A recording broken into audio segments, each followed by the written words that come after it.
Welcome to the Sanity Project podcast, the place for internet technology professionals whose work-life balance plan has imploded. We are here to provide solutions that will help the IT pro live a sane, healthy, and prosperous life. Here's your host, Joanne Victoria. Hi, it's Joanne Victoria here, transformational life coach, speaker, and author of 7 books. I partner with information technology pros whose work-life balance has imploded and who want more fun, more confidence, more success, and more inner peace. I'm also the host of the Sanity Project podcast, which is a platform for experts in the self-help community to share their wisdom, expertise, and solutions that will help the IT pro live a sane, healthy, and prosperous life. Our guest today is Jim Burgoon, and I'm going to spell that in his website address, Jim, J-I-M, Burgoon, BURGOON.org. Jim Burgoon is a relationship coach whose goal is to help people build stronger, more meaningful relationships. Jim has spent the last 15 years of his life helping others build relationships first with themselves, then with others, and then with their world. Jim has a passion for people who are in a relationship when mental illness is present. Jim himself is in a relationship with someone who was diagnosed with 2 mental illnesses. He is seeking to help those who suffer from mental illness and their caregivers to find hope to build stronger relationships that thrive. Jim is a committed, loving, on-purpose individual, and I know what he has to tell you, the listener, and what he has to tell me, the interviewer, is vital to your health and life, especially on burnout. Welcome, Jim Burgoon. Thank you so much for having me today. I appreciate being on the show and being able to speak to your listeners about an important topic that is often ignored. Matter of fact, the topic of burnout is in the back of people's minds. Sometimes you hear about it, you read about it, but we always have this mantra, it'll never happen to me. And I lived that way and for many, many years. And I always said it would never happen to me. It would never happen to me. And then all of a sudden, it happened. And what I found was that because I lived in denial of the fact that I could burn out, I actually wound up burning out because I had been giving so much out. You know, one of the myths of burnout is they say that you can't work while you're burnt out. That's a myth. Actually, you can continue to work uninterrupted. However, your productivity will be greatly decreased. Your ability, your passion, your willingness to work decreases, and you find that your hatred for the job or your dislike for life begins to increase, and you want to isolate. But you can still work, because what most people don't realize is that there are 2 types of burnout. There is full burnout, which is what we think about when we do burnout. And that full burnout is a full mental, physical collapse. Your body is given out. Your body can't go on anymore. Your mind is done. But then there's a coin, and there's a coin phrase that I have, but the original concept didn't originate with me. I call it a functional burnout, which is a low-grade burnout. And this is where I believe so many of us live.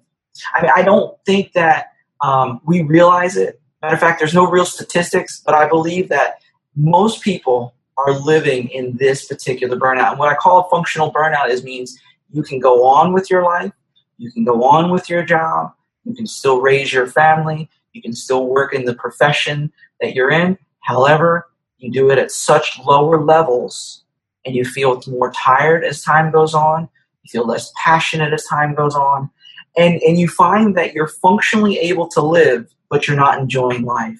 You're not living to your potential. You're not living to the places that you were created to live at.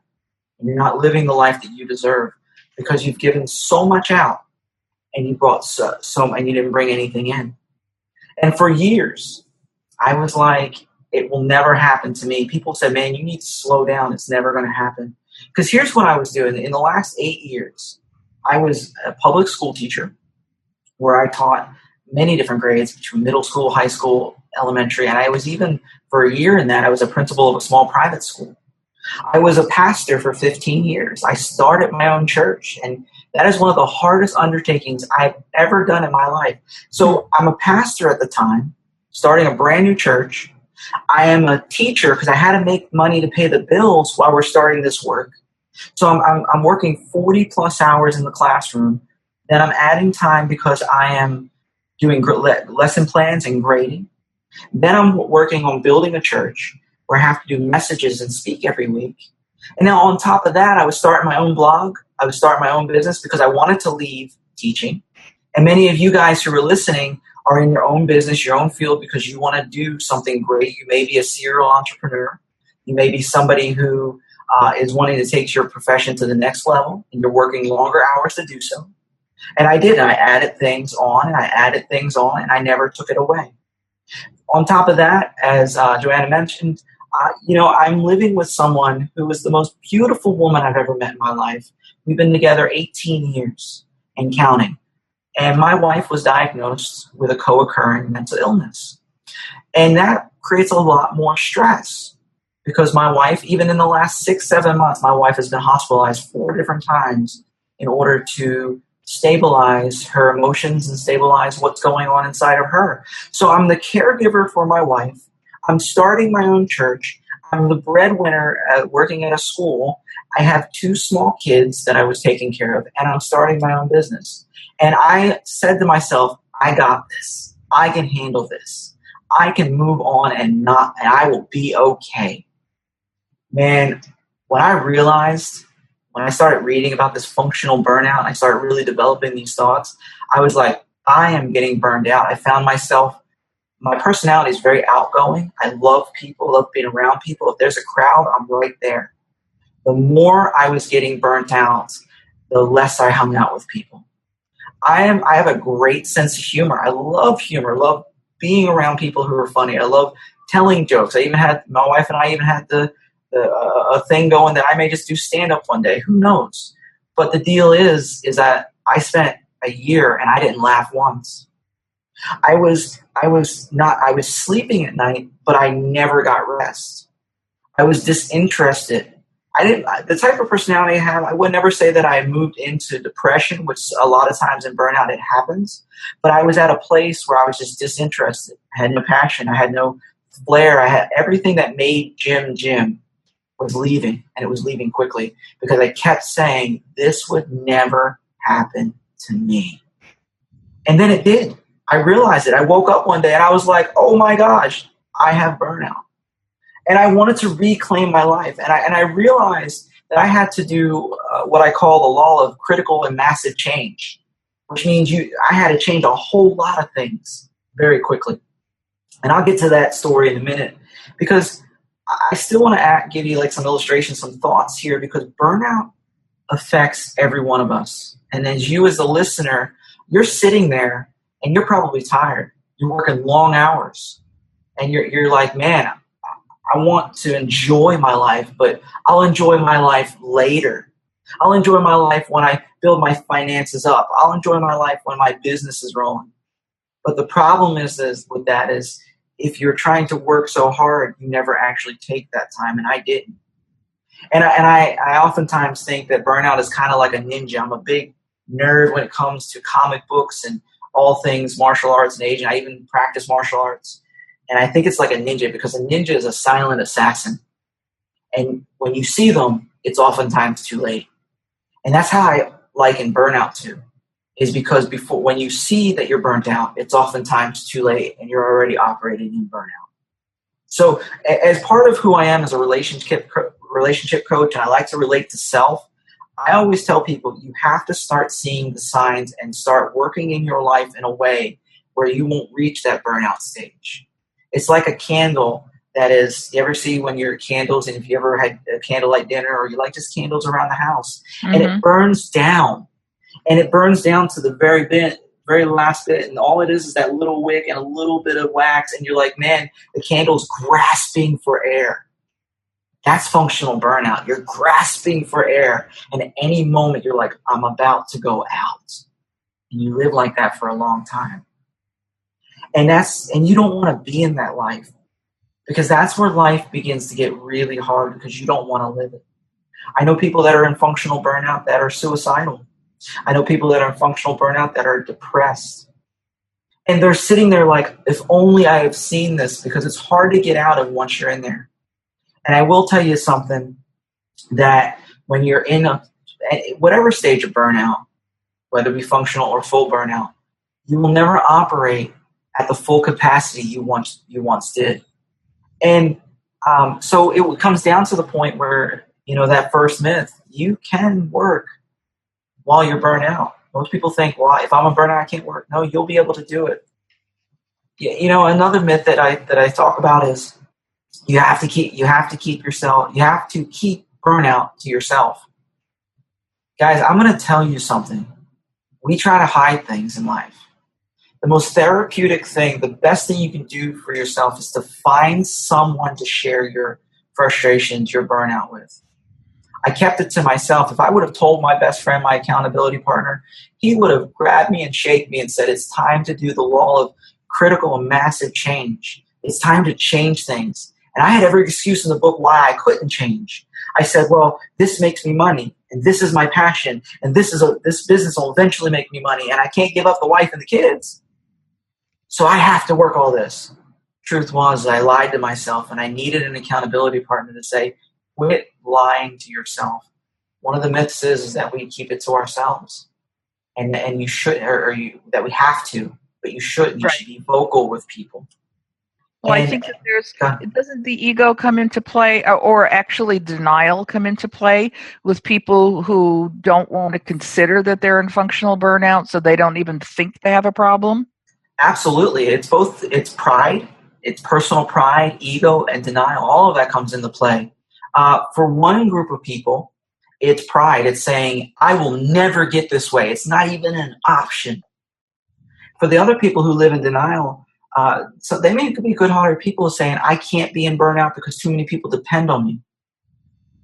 And I think in that one, both of them are very dangerous, because the one who says, I'll never, is blindsided when it does happen. Because if you're full of pride, you'll never see it coming. The other one who is in denial, I think, is also being deceived, because they're putting themselves so far out there and giving themselves out so much and not pulling anything in, that they wind up in the very thing they're trying to avoid anyway, because they're not taking good self-care. There was a... Yeah. Oh, I was going to say that it reminds me of a place that I was at many years ago, and I didn't even know the word burnout existed. And I worked 2 years without taking a weekend off. I took no time off. I just worked and raised 3 children, young children, and I did not know that I was a functional burnout, as you're telling me today. And truthfully, I wasn't aware of it at the time because I didn't know. All I knew was that I had no time, time for anyone else except my children and my work. And after 2 years, it was very difficult for me to take time off because I was impatient to get back to work, to get back to my children, because I needed to take care of them and myself and so on. But I had no idea what I was doing. I did this for 2 solid years. Mm-hmm. I only took off Christmas, Thanksgiving, and that was it. I worked every day, long hours, and raised my family by phone. It was just kind of, I look back at it now going, I was insane. Oh, but you know what, Joanna? Your story is very common in America. Matter of fact, I don't remember the exact statistic, so I'm not even going to tell you the numbers because I don't remember the exact numbers, but there was an astronomical statistic that said something along the lines that the United States is the only country in the world that doesn't use up their vacation days. Absolutely. I've read that. Yeah, you're right. I don't know what the numbers are either, but I know I've read the headline.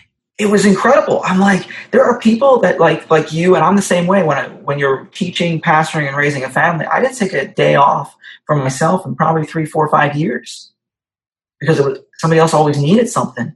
There are people sitting here on your show listening, and there's going to be people who are out there who may not be listening yet, but maybe one day will. And one of the things is they've got 2 and 3 years of vacation time stored up, and they've never used it. That blows my mind.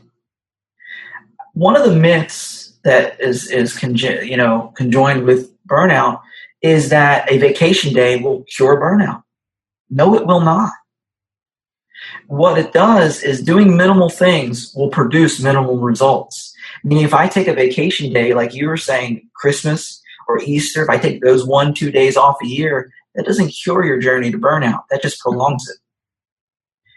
And what you need to do, what I need to do, what I've had to do, because I have been, I'm a recovering functional burnout, as I'll say, is that I've had to build a lifestyle of rest. That doesn't mean I'm lazy. I mean, I'm working like to build my own coaching business and producing things to help people, but I take time for myself now because I have to have a lifestyle of rest because I've got to recharge. Because I can't live like I used to and hope to continue my life in the way I want to live. I want joy in my life. I want to enjoy my life. So everything had to change.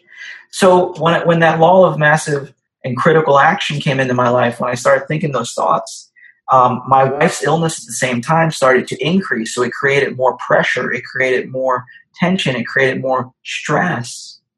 And I said, all right, and I'm a man of faith. And I started praying and I said, all right, God, what am I going to do here? And at that point, I had to take critical action because I had a wife who is going downhill in her condition because she has her ups and downs. And if you have any experience with mental illness, you would see that there's triggers, soothers, and there's seasons where some seasons are better than others. But here's the deal. All that tension and pressure was adding to the burnout that I was feeling. And one of the things I did, I was like, all right, I'm going to do this.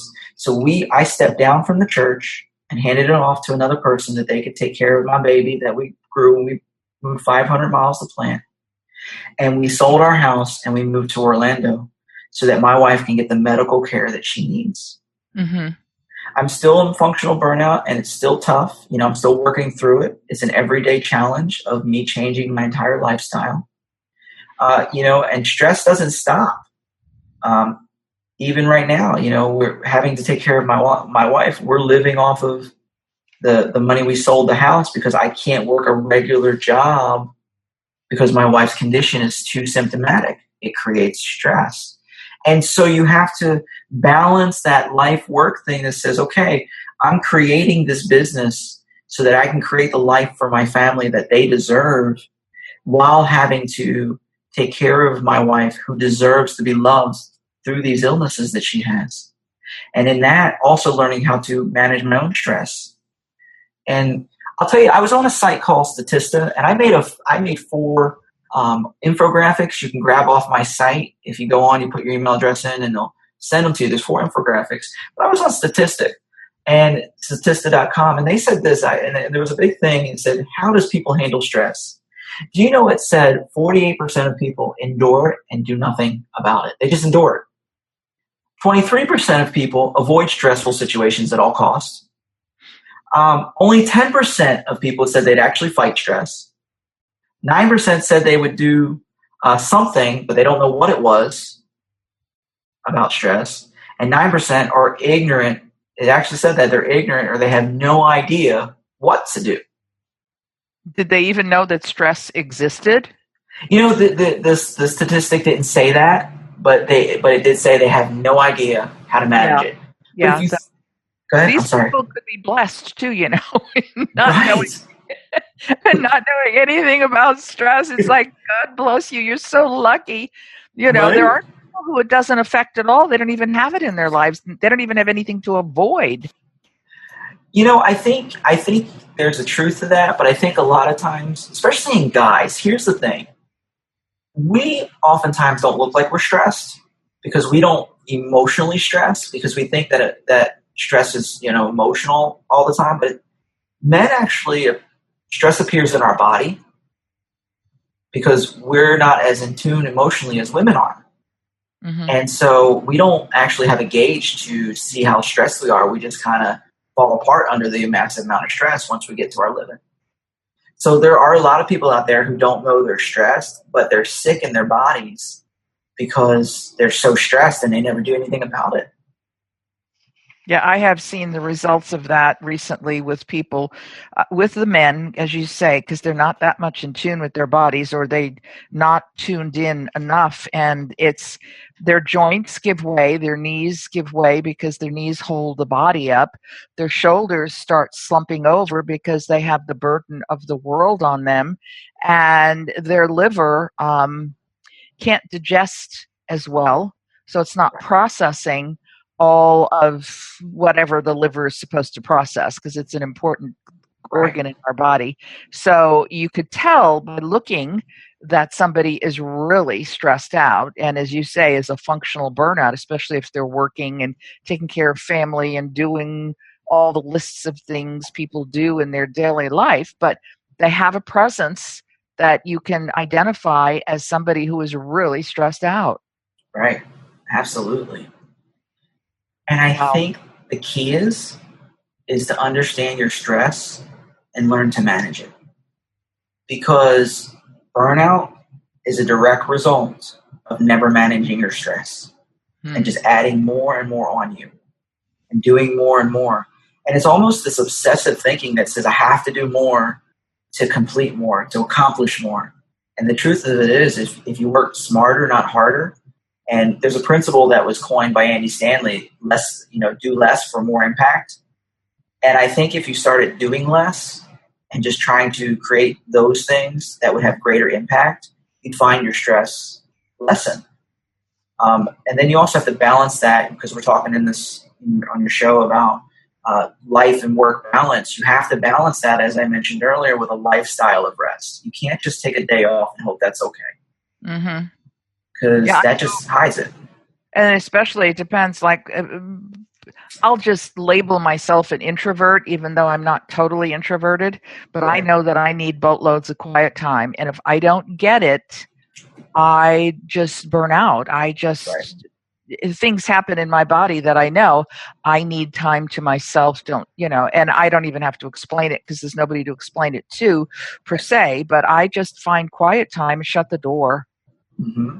shut the door, and of course the phone's off and all that jazz. But Right. tell me a little bit about, I want to let our viewers know, even though it will be in the show notes, to go to Jim Burgoon, burgoon.org/burnout, Yep. to opt in on his website, and you'll have 4 graphics to watch, people, that talk about recognizing burnout and what to do about it. This is vital that you do that as soon as you hear the show or read the show quotes, please go there, because this is really, really important. And one of the reasons I'm doing what I'm doing right now with my market is helping them live a sane life. You cannot be Right. sane and be totally burned out, people. Do you get that? Right. Lordy, it's just not possible.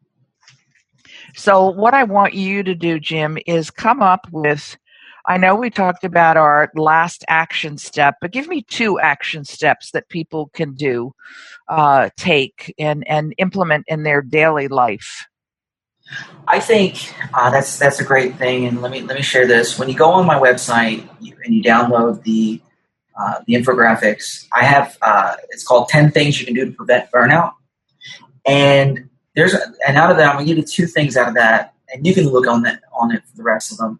But I think people struggle with the most, that I think need to be the most present in your life. And the very first one I put up there is set personal boundaries. And you can do that right now, because many people have a problem with saying no to people, and people keep getting drawn upon and drawing, and you keep losing what's inside of you and the energy that you have, because you keep giving out, but you never put in. You have to set personal boundaries. You mentioned you're an introvert, and you need to shut the door and recharge. Mm-hmm. And that's a boundary of yours. When a boundary may be, hey, you have 3 kids. When my door is shut, you don't open my door. That's my time. That's a boundary. Right. Mm-hmm. And people are terrible at creating boundaries. I'm a relationship coach. Especially with mentally ill people and their caregivers, I tell people, if you would just create the proper boundaries in your life, it would wind up structuring your life in a way that you could get regular rest, you could get refilled, you could get the very life that you want, because you've got to, and this is one of the other things, you got to know your limits, and you've got to be able to stand strong on your limits. Will people be angry at you? Will people have trouble with you? Absolutely. But your health is the most important. So the first thing you can do right now is set personal boundaries. And I'm going to go and tell you the next thing that you can do right now is invest in yourself. And because you have to figure out what charges you. Now, I'm an extrovert, and I still got burnt out. And what charges me is being around people. So I'm going to be around people because I love being around crowds. What else charges me is I love writing. I love reading. I love playing video games. I love fishing because this is who I am. So I know my limits and I know what recharges me. So I do those things. So if I was to tell your listeners right now, 2 action steps is number 1, set your personal boundaries. If you need help with that, I'm available to help. I would love to help you set boundaries. The second thing is to invest in yourself, whether it be listening to podcasts, whether it be going to conferences, hiring a coach, whatever you need to do. Invest in yourself, read the books, get outside. That is going to revolutionize your life, and you can put into place the moment you stop listening to this podcast, you can do right now. All right, those are perfect. And no is a very powerful word, people. And I think many people are afraid to say no. They're afraid that they'll hurt somebody else's feelings, lose their job, lose their own credibility. No is a powerful word because that's what it helps establish the boundaries. Just say no. Just say no. If you have to think about it too long, the answer is no. Even Absolutely. when I was raising my kids, when I would tell them, "Oh, Mommy, can we have this? Can we have this?" "Oh, maybe." And they said, "That means no." Maybe does mean no. You have to know there's a distinction there. Because even if you think, well, maybe I could take on that project, it won't be such a big deal. That's a no. Go through it. Yeah. Make sure you have all the details. Well, we have had a genius on our show right now, people. Someone who is a relationship coach who knows how to deal with burnout. He's experienced it himself, probably more than once, but he certainly experienced it in a broad way. He has provided us with information. Go to his website at Jim Burgoon, BURGOON.org. It'll be in the show quotes. And for you listeners, please go to iTunes if you're not already there. Give Jim a rave written review, Jim Burgoon. You can do that on iTunes. And then you can give a 5-star review to the podcast itself so you can appreciate the kind of people that I'm attracting to be guests on this show. We both appreciate it. We thank you. And have a great day, everybody. Bye-bye, Jim. See you later. I hope you enjoyed this episode of the Sanity Project podcast. Please go to AskJoanneVictoria.com and continue the conversation on her podcast page. And get a free copy of her book, The True Self Handbook, a guide to transform your life. That's AskJoanneVictoria.com. Take care, and thanks for being here.